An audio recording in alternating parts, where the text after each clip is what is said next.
Good morning. Thank you for joining me, Juliet. Thanks Um, so much.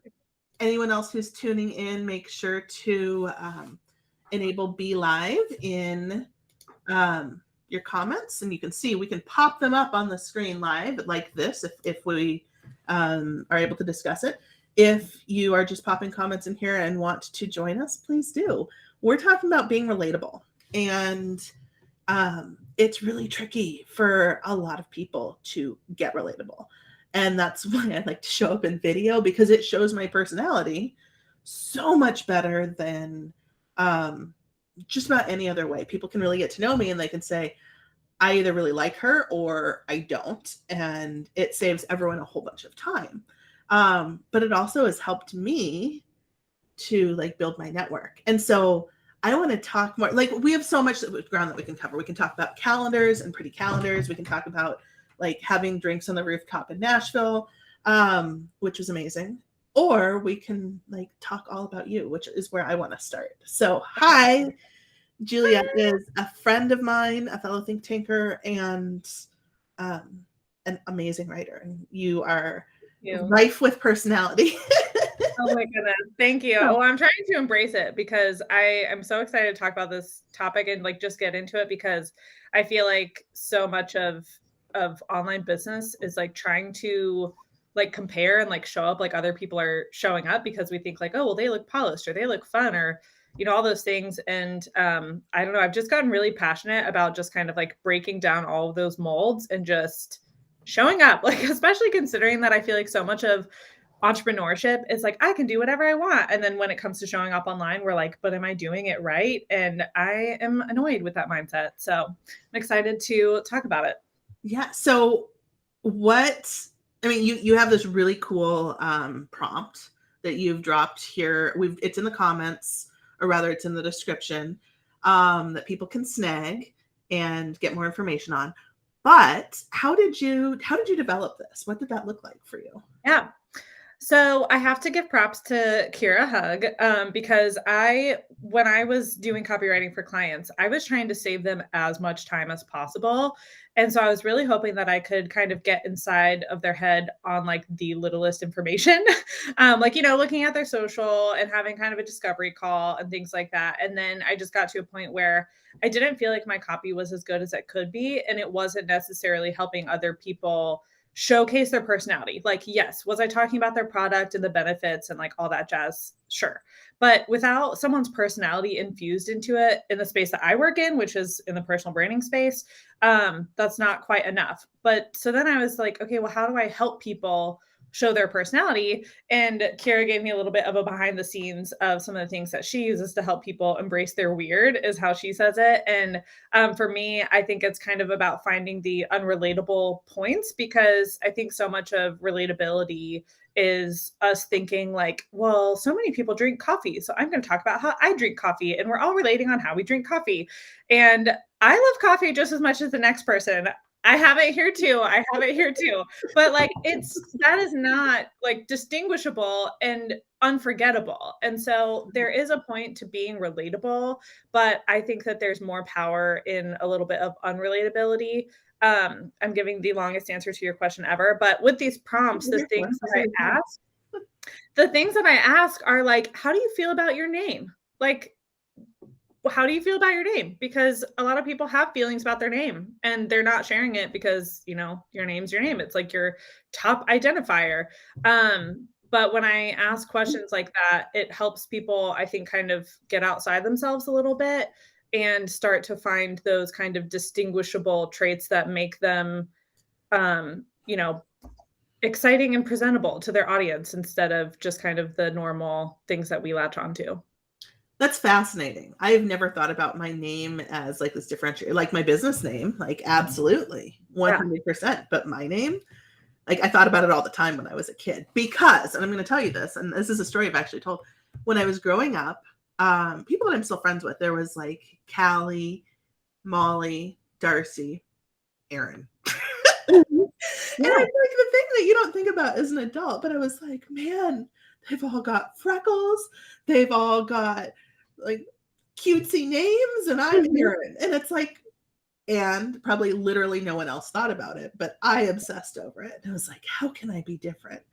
Yes. And I tried to add like a Y in my, replace the I with a Y. And that Oh, lasted yeah. like maybe Yeah. 6 months, but Yes, or I know, like, every little girl with, like, an I in their name would do, like, a heart or, like, a sparkle or, like, the things that we try to differentiate, and that's how I was, like, as a kid, I was such a tomboy, so having the Juliet name where everybody's like, "Oh, Romeo and Juliet and romance and stuff," I was like, "Oh, this is the worst, like, why does it have to be my name?" Which I love my name now because almost, like, not a lot of people it's have. not common. Yeah, it's getting a little bit more common, which I find exciting because when I was a kid, like there weren't keychains with my name on it, and now there are. So I love that for society. We need more. Seriously.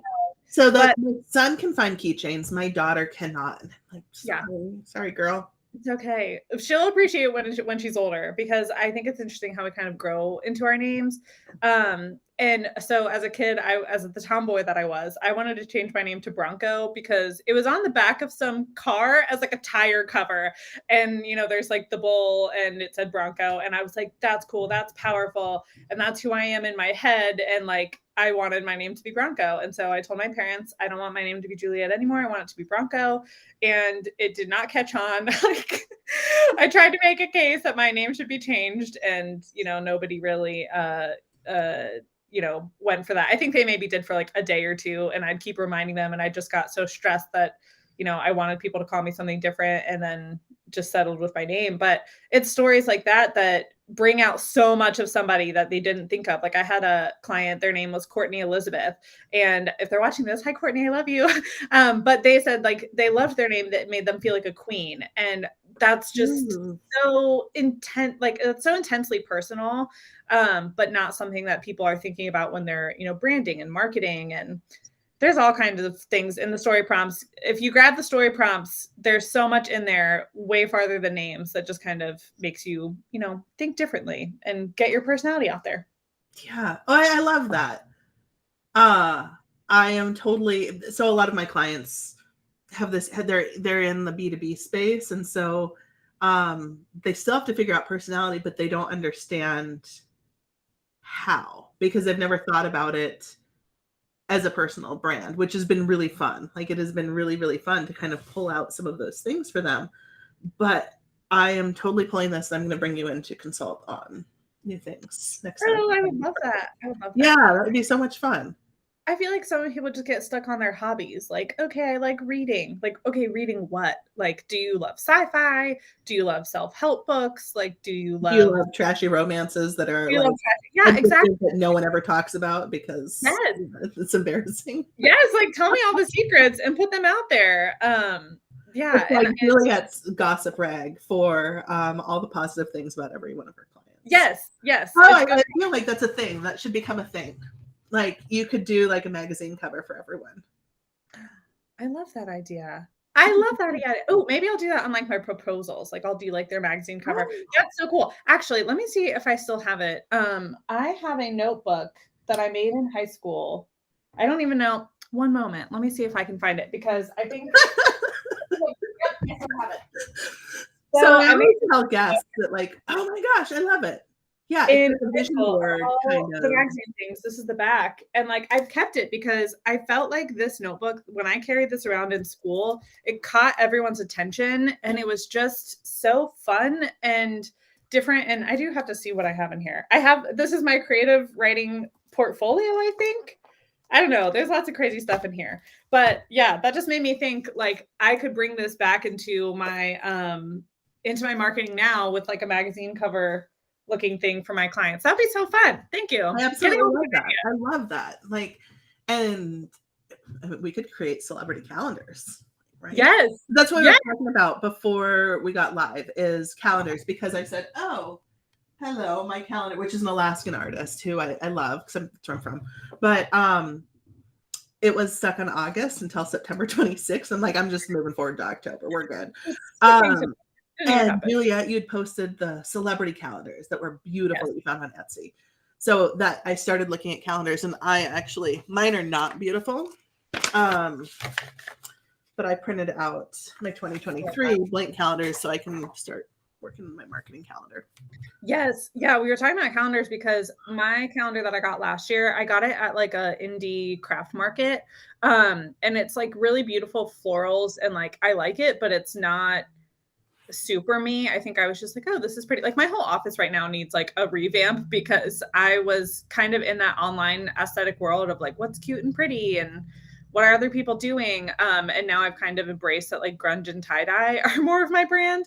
But since I help people like unleash their inner celebrity, I decided to look on Etsy for celebrity calendars for 2023 and just see if I could find something like silly and fun. And I found the most gorgeous, immaculate celebrity calendars that I have ever seen. And I dropped them in the think tank in the mastermind that Aaron and I are in because I was just like, these are really pretty. So if anybody wants to just have their like celebrity crush in a really classy looking calendar, that option is there on Etsy. You can sell anything these days.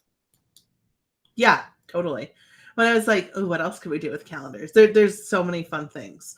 So let's like, are you into like the celebrity culture? Is that, or do you subscribe to this, or you just happen to use celebrity in like your branding? I'm super curious. No, so I definitely decided to use celebrity in my branding because I was nerding out about it in the think tank when we were talking about my X factor.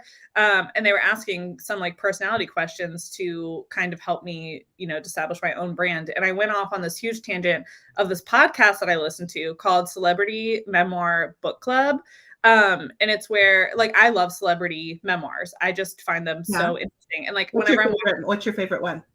Betsy Johnson's is so good. It's so good. Just to like, she's just so creative and fun. And hearing her story about how hard she worked at the time when like women designers weren't necessarily, front and center. And I feel like she has such a good story of like success and failure and or I guess failure and success opposite. It's just a great read. I think it's really, really good. Awesome. But I love celebrity memoirs, and I'm the person that like we're watching a TV show and like I have to pull up my phone and like look somebody up and like read their whole these people. Like, what have they done? What do they do? Who are they married to? How many kids do they have? Yes. I have to read their whole entire Wikipedia page. Like that is so in my brain. Like I can't stop. And like my husband will see me like tense up and be like, I have to, and he's like, please don't be true. And I'm like, I need to know, like, I need to know everything. Like, so I do that. And so I was talking about that in my, like kind of X Factor brainstorming call, and everybody was like, there's something here. And I think it was Grace Fortune, our mutual friend, who said the line like unleashed inner celebrity. And I was like, oh my goodness, I love that. Like, this makes perfect sense. Like my, enamoring with celebrity stories and personal branding. It's just like the perfect match. I will say I do feel like my celebrity nerdiness is not necessarily the same as everyone's, but that's okay because everybody has someone different that they connect to. Like one person's celebrity, guilty pleasure might be like the Kardashians, and someone else, it's the Irwins. Like the crocodile hunter, like everybody has somebody that they'll or it might be Alex Trebek, like or something like that. Everybody has those people that they just get into and are fascinated by. So some people it's the royals. Yeah, totally. Yes. Yeah. So what's your celebrity niche?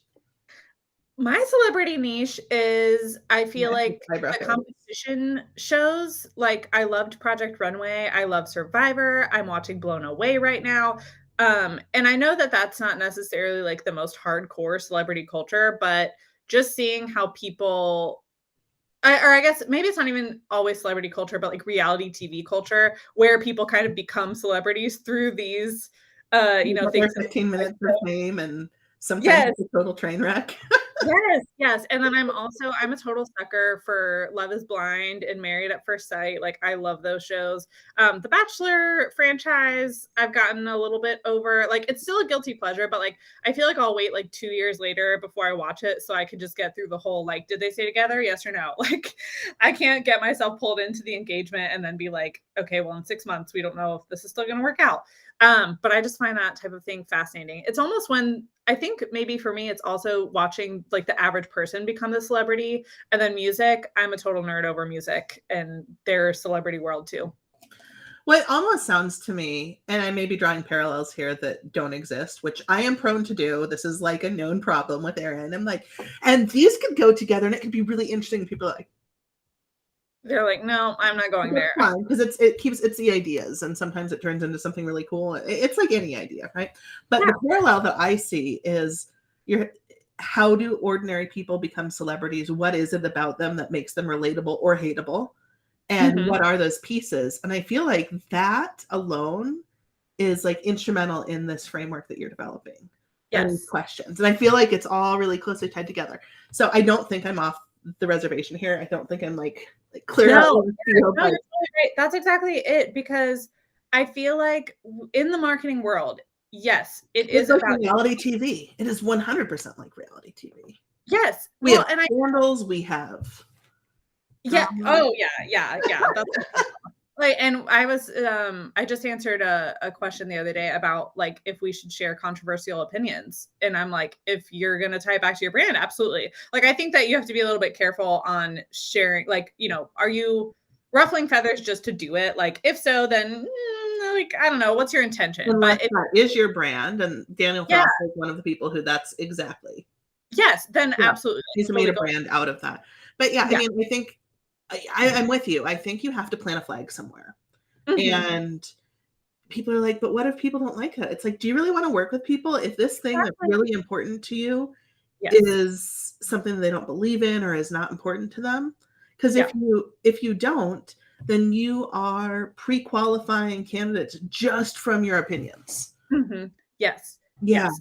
And you want to enjoy your clients. Like you don't want to have to uh be a fake version of yourself for your clients. And I think that's my I don't know, it's not an unpopular opinion. Like obviously there's a million people in the personal branding world, but I feel like sometimes the first time that people realize that marketing is about like connecting you to your audience, some people shift so hardcore into the audience side of things that they try to like Frankenstein like a brand of themselves that's not authentic And to people meet can the tell. audience. People People can can tell. 100% tell. Yes. And so I think that's like my message is I'm like, be unrelatable. Like it's okay to like attract clients for who you are instead of always trying to become a better version of yourself, for them. And I think for like my best example of that in my head is like Lady Gaga. Like everybody was like, what is she doing? Like when Lady Gaga Hello. was crazy. Like, yes, most of society was like, why is she wearing meat right now? Like, something is wrong with this person. But her fans were like, what is she doing? Like in a good way. Like they People question were it. talking about her. Even the people that didn't, people were talking about her. And that's how she became known. Yes, yes. She could have been just, anybody else being like, I'm a singer and I love writing and music is my life. Like, okay, every other singer is saying that. Like, she just kind of really went crazy and was like, I'm going to push the creative bounds of how you expect me to show up. And she got great attention for it.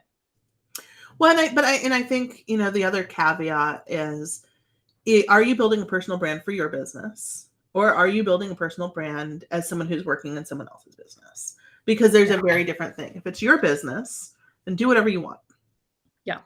Yeah. If it's someone else's business, then you can still do that. But I think, that's where it gets tricky. Like, what are the companies? That Mm-hmm. you have to figure out, like, what is the company's brand? And then how Yeah. do you fit into that? How can you pursue your passions within that? And it's like, it's a different layer of things. And and maybe that's when you don't go super controversial. Yes. Maybe that's when you do like unpopular opinions about your industry. Like, this should happen, but it doesn't have to be this way, but it's not always, or it can be this way, but it's not usually, or you know what I mean? Like, and it's really fun to play around with, but I'm with you. Like, how do you show up and be authentic? So what's the biggest mistake that you see people making, other than like going down, like focusing so much on what people think their audience wants to hear? Yeah. Like, what's something else that you see people doing? I think the biggest mistake that I see people doing is way too much comparison. They kind of see somebody else doing something and then they start doing it, hoping that it's going to work the same for them. And I mean, it's one thing when I'm talking about like, oh, they're talking about their coffee or their hobbies and like they're not getting deep enough. But I feel like it's another when they're trying to force even just like tactics that aren't feeling like a good fit to them. like somebody might see that someone's doing amazing on Pinterest. And so they follow the guru and they get like super into Pinterest and they like absolutely hate it. And so then they're like hating their business because they're trying to do something that somebody else was doing. Not to discourage people from trying new things. I think it's just kind of like trying different things and finding where something works best for you. I think that's the other part of marketing. It's not just showing up, but like, how do you follow through with your intentional marketing? For some people, that might be, you know, webinars and teaching. For other people, it might be setting up short, like one-on-one interpersonal you know, calls with people. For other people, they want to do graphics all the time. Like, I think that there's different I don't know, just kind of ways to showcase your personality, not just by saying, I have a personality, here it is, but like, how are you showing people that in a way that works for you and works for your audience too? I think and it's like a Venn diagram then. It's like what's over here, what's over here, what's in the middle. Yeah. Yeah. So who do you like to work with? Who do you feel like this affinity with? Yeah. I feel this affinity with founders mostly, or just entrepreneurs that are willing to put themselves out there. Maybe they haven't yet, but they keep thinking about it, but they're held back by like, am I going to do it the right way? I think it's really exciting to help people find their voice and start seeing what it feels like to kind of put it out there. And so I don't niche by industry. I niche by personality. And that's brought me some clients that I was telling a friend the other day who's a financial advisor who I've written for. I feel like I've made like the boring industry people fun because I've had like tax professionals and legal professionals and financial advisors who I would never sit down and be like, I would just love to write for the tax industry.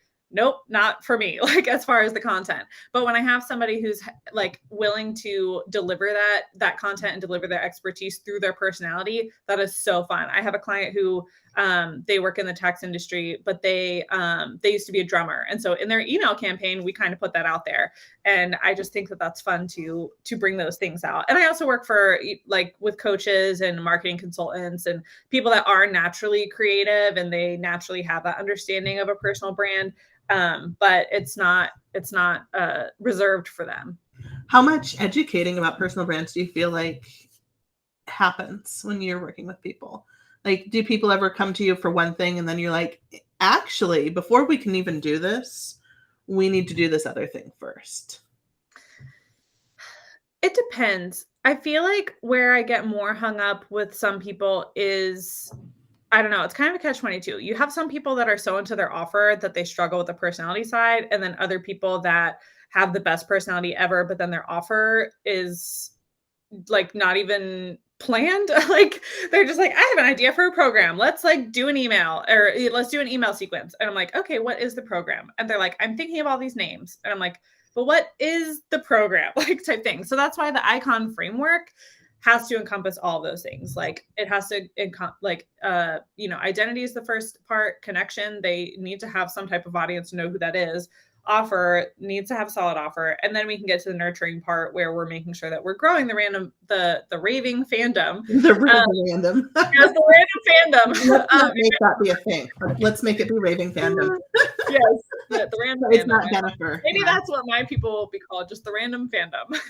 Ooh, that's fun. But yeah, it's what about randomly relatable?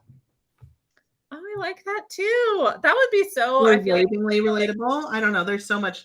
So the context of this is that we were talking about this yesterday.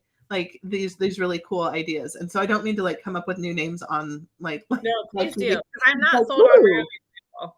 This is my filter or lack thereof. I'm like, what about this? What about this? No, I love all the ideas. Hey, and if people in the comments have ideas to rename my story prompts, I will take them because rarely relatable. It makes sense to me, but I put this together so fast because I wanted to give you guys something awesome. But I feel like the name could use some tweaking. I like rarely relatable because it pulls out what's uniquely you. Yeah. But it's not that you're rarely relatable. It's that you are turning your rarities into relatability. So yeah. Yes. I like that. And we should totally keep talking. I love playing around with stuff like this. Like co-creating is the way that I work best because it's like, what about this? And it is So I've worked remotely since 2015 and semi-remotely for like the 4 years before that, like remotely from someone else's house. It was interesting, but that's what I miss about it is about being like in an office is that bouncing off of ideas or that Yes. constant like shouting down the hall. Not enough to go back to it, Yeah. ever, possibly, but certainly not anytime soon. But yeah, so anyone who is up for like co-creation, talk to Juliet, talk to me. We should totally. It is Yes. so much fun. Yeah. Yeah. Yeah. Grace Fortune is so good at that too, I feel like. I feel like you, Yeah. me, and Grace could just be brainstorming like And Nicole musketeers. Morton. Yeah. Yeah. The Four Musketeers. Awesome. So to grab what's currently known as Rarely Relatable, you can go to the link that's here. It's something avocado is what Yes. is in the I link. just started using Flowdesk Checkout because they're in the beta version, and Fancy avocado. Yes. yes, fancy avocado. Well, I did Love try. it. I tried to like verify my domain so it can be under all of my Yeah That Writer stuff, but I didn't get there yet. And I was like, you know what? I'm not gonna let this stop me. So you guys still I love it. get that under the fancy avocado name. Yeah. So snag that. And then connect with Juliet here on LinkedIn. We're also live on Facebook and YouTube, but wherever you're watching this from, you will see all of the links. So you can check in with her. And then soon it will be live on my blog as well. So I'm so excited to continue this conversation. I don't know how it's already been like almost half an hour, but it flies by. This always flies by. And we didn't go like too crazy. Sometimes it's like, wow, we were here to talk about marketing and copy. So to close things out, I want to ask you, what are some of the biggest misconceptions that you feel like you're tackling or that you see in the industry? I think one of them is that everyone has to do and be everything to everyone. But on the other hand, that we have to niche so quickly. I feel like that's a huge one that I work with people on is they like freak out that they have to niche, like even though they just got started. And I mean, I guess because like 4 years in, I still like shudder at the idea of niching because yes, or at least the definition of niche. Like I do feel like it is helpful to work in a lane, but the lane does not have to be an industry.